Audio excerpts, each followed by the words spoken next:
प्रियंका श्रीवास्तव ने लिखा है, सादर प्रणाम। यदि प्रकृति प्रतिक्षण बेहतर होने की ओर अग्रसर हो रही है तो इस कठिन आपदा का क्या अर्थ है जिसकी वजह से हर जगह भय और परेशानी का माहौल है? कृपया मार्गदर्शन करें। प्रियंका, प्रकृति निश्चित ही बेहतर की ओर ही जाती है, हमेशा, प्रतिक्षण। तुलनाएं हम करते हैं, क्या बेहतर है और क्या बेहतर नहीं है ये हम तय करते हैं, और उसको तय करने में ही हम विभीषिका की तरफ बढ़ जाते हैं। आज की इस आपदा की स्थिति में हम देखें कि सबसे महत्वपूर्ण चीज क्या हो गई है? जीवन ही सबसे महत्वपूर्ण हो गया है। ये छोटी सी बात ही तो हमको समझनी थी मनुष्यता की इस यात्रा में।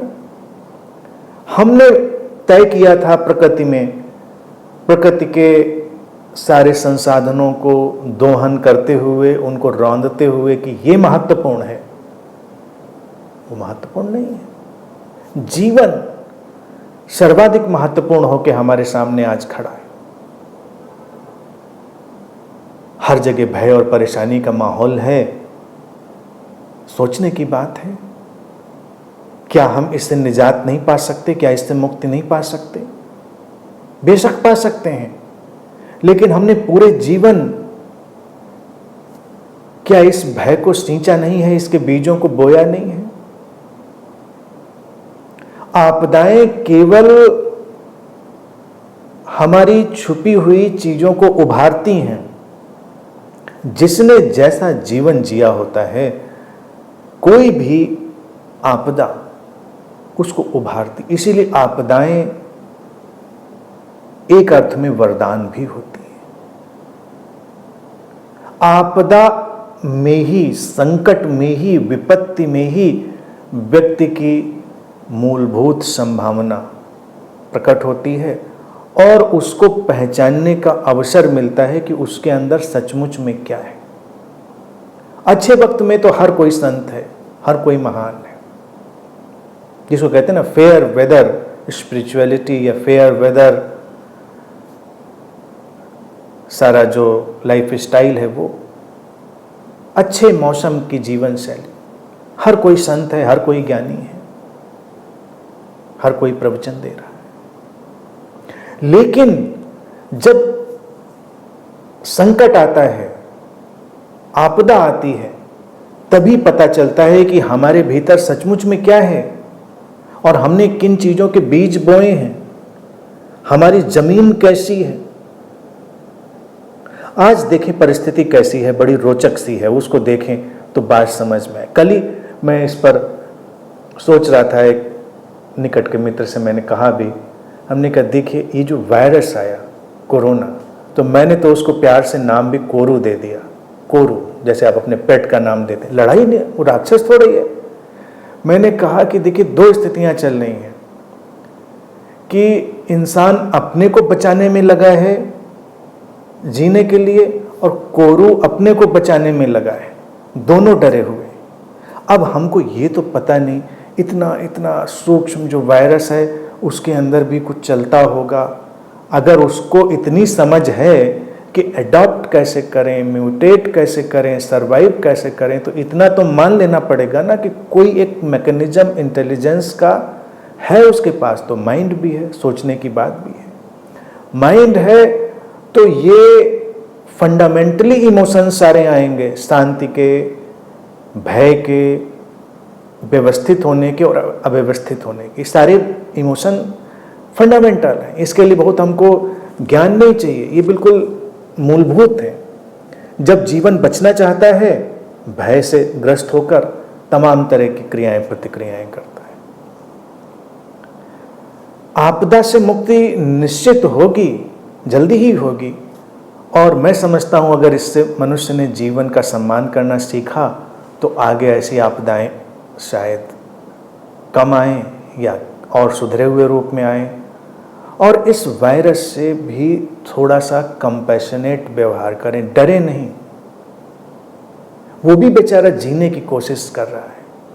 अपने अंदर एक मेडिटेटिवनेस लाएं, प्रेयरफुलनेस। और देखिए कितना रोचक होगा, इस कोरू से कहें कि भाई चलो ठीक है, तुम भी रहो हम भी रहें, तुम भी जियो हम भी जिएं, हम लोग बीच के रास्ते पर आ जाते हैं, तुम भी बचना चाहते हो हम भी बचना चाहते हैं, तो हम तुमको इतना स्पेस देते हैं कि तुम हमारे साथ रहो शांति से। डरने की, मारामारी की कोई ज़रूरत नहीं, क्योंकि जब कोई भय में आक्रमण करता है तो सब तहस नहस करना चाहता है, लेकिन अगर किसी को तुम वैसे ही बैठने की जगह दे दो तो क्यों कर तहस नहस करेगा। पहले भाई कोई आक्रमण करता है तो पहले तुमको घर से निकाल कर फेंकेगा, तब वो घर में बैठेगा। मित्र को घर में बैठने के लिए तुम्हें घर से बाहर के निकाल कर फेंकने की ज़रूरत तो है नहीं, तुम उसका स्वागत करते हो, बिठालते हो, तो वो सब बातें नहीं आती। तो थोड़ा बीच की ग्राउंड इंसान को लेनी पड़ेगी, वही स्पिरिचुअल ग्राउंड होगी कि कंपैशनेट हो। एक जीव चाहे वो भी भयानक लगता हो हमको, लेकिन वो भी सरवाइव करने की कोशिश कर रहा है, और सरवाइव करने के इस आतंक में ही वो खतरनाक होता जाता है। म्यूटेट भी, वो भी तो बचना चाहता है। तुम्हारे घर में कोई घुस आए, तुम बहुत सीधे साधे सात्विक व्यक्ति थे, तुमने कभी किसी को मारा भी नहीं था, थप्पड़ भी नहीं लगाया था, और जब तुम्हारी जान पे बनाए तो तुम दुनिया के सबसे खतरनाक आतंकवादी से भी ज़्यादा खतरनाक हो सकते हो। तुम कुछ भी कर सकते हो। तुम किन चीज़ों का हथियार की तरह उपयोग कर लोगे, उस पर बाद में शोध होगा, रिसर्च होगा कि देखिए कैसे इस चीज़ का हथियार बनाकर इसने दुश्मन को परास्त किया। तुम्हारे घर में चाकू भी कायदे की नहीं थी, लेकिन तुमने अलमारी तोड़ी, शीशा निकाला, तुमने कुछ किया और तुमने मारा व्यक्ति को। तुम जीना चाहते हो, तो कोरू भी जीना चाहता है, वो भी जीना चाहता है, रहना चाहता है हमारे यहाँ। तो सारे जो स्पिरिचुअल लोग हैं वो एक मेडिटेटिवनेस अपने अंदर लाएं, लेट देयर बी पीस। जैसे हम भारत में एक प्रार्थना करते हैं ना, ओम शांति शांति शांति। हर जो दर्शन भारती है ना, जो महत्वपूर्ण शास्त्र, उसमें प्रार्थना आती है, और उसको ट्रांसलेट कैसे कहते हैं, let there be peace, let there be peace, let there be peace. लेकिन कैसे होगी पीस, क्योंकि सब तो बिल्कुल भयग्रस्त होकर आक्रामक बने हुए हैं। नहीं, जियो और जीने दो। अब इस प्रक्रिया में कुछ लोग शहीद भी हो रहे हैं, बेशक। समझ मनुष्य में पैदा होती है तो कई लोग अपनी शहादत दे देते हैं। सरकारें तो नहीं मानेंगी शहीद, लेकिन मनुष्य के भीतर प्रज्ञा जागृत करने के लिए जो लोग अपना जीवन बलिदान कर चुके हैं या कर रहे हैं, मैं समझता हूं कि वो भी मानवता के लिए शहीद है। उनका सम्मान वैसा ही होना चाहिए। कोई किसी देश को जीतने, जमीन को छीनने के लिए मरता है तो लोग उसको बड़ा सिर आंखों पे उठाते हैं। अभी चलता है ना, अभी लड़ाई झगड़ा हो जाए, भारत पाकिस्तान चीन, एक एक सैनिक को लोग सोशल मीडिया पे चलने लगा, सैनिक को देखो, खड़े होकर सल्यूट करो। काहे को भाई, ठीक है सैनिक है, रक्षा कर रहा है, लेकिन ऐसा भी क्या है, इतनी हिंसा, इतनी प्रतिहिंसा, इतनी प्रतिक्रिया क्यों?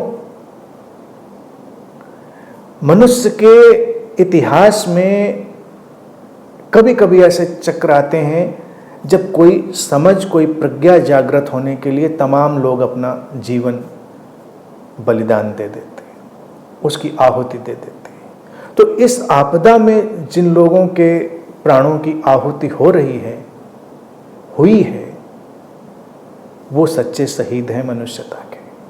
उनके प्रति सम्मान रखें, भय नहीं, सम्मान, क्योंकि वो उस काल के गाल में समा गए हमको ये बताने के लिए कि जीवन कितना कीमती है। चंद दिनों में, हफ्ते 10-15 दिन में ये उड़ जाता है, और हम लगे हैं सारी बेवकूफियों में।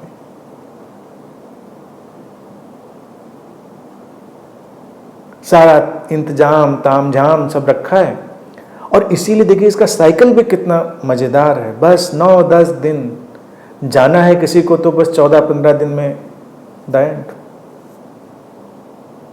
इतना तेज साइकिल। जो पूछा है कि इस कठिन आपदा का क्या अर्थ है, यही अर्थ है, लेट देयर बी पीस। आपस में भी पीस, आपस में भी शांति लाइए, आपस में मिलाइए। और अगर मुझे लगता है कि जियो और जीने दो का एक बार अनुभव लोगों में घटा, तो ये आपदाएं ऐसे ही गायब हो जाती हैं, जैसे आई वैसे गायब हो जाती हैं। जाएगी ये भी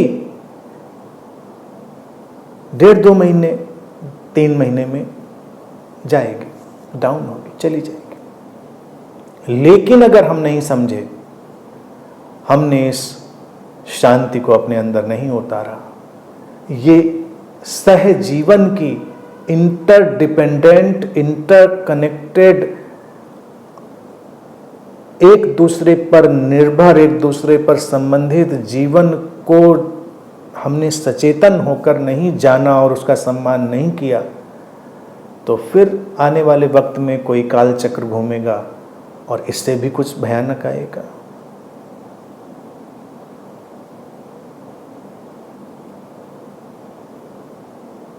तो अब से मेरा सजेशन यही है कि इस आपदा को भय की तरह ना देखें।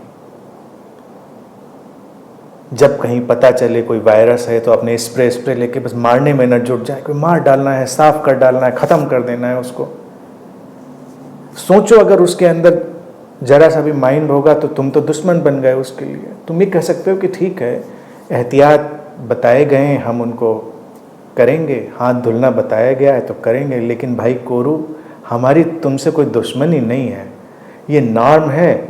और शायद दूसरे लोग और भी जिए ठीक से, इसलिए हम सारे नॉर्म कर रहे हैं, लेकिन कोई पैनिक नहीं है। हमें तुम्हें कोई ख़त्म करने का कॉन्ट्रैक्ट, सुपारी नहीं मिली हुई है, हमने कुछ सुपारी नहीं ली है। तो थोड़ा सा तुम भी सुधर जाओ, एडजस्ट कर लो, थोड़ा सा हम भी एडजस्ट कर लेते हैं, और फिर साथ साथ रहते हैं हम लोग। और साथ साथ तो ये रहना ही है। इस तरह से नहीं रहेंगे तो भी वो साथ में रहेगा।